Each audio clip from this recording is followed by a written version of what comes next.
ربنا ما خلقنا يعذبنا، ربنا خلقنا يعلمنا ويسعدنا ويرضينا ويهنينا.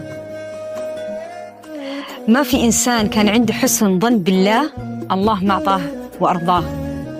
بس تعرف أحيانا المشكلة وين عبد الله؟ إنه الإنسان يحسن الظن بالله ويحدد الحاجة اللي يبغاها من الله. لكن لو أنا أحسنت الظن بالله إنك يا الله نورني وبصرني وخلي أفضل صورة مني تكون، وتركتها مع الله، الله راح يعطيني أكثر وأكثر مما أتمنى، ويوريني أشياء في شخصيتي أكثر، ويفتح لي أشياء أكثر في حياتي.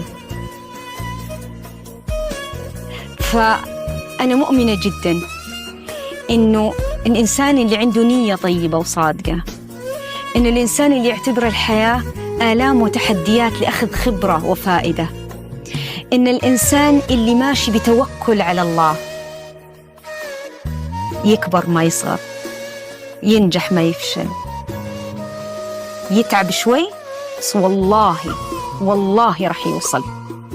بس يحتاج لحاجة بعد النية، اجتهاد. فيك تجتهد؟ هو ده السؤال. لأن ما حتيجي على الطبطاب، ما حتيجي وانت نايم، ما حتيجي وانت ما تفكر، ما حتيجي وانت سطحي، ما حتيجي وانت مرتاح، لا، حتيجي بشدة الهمة.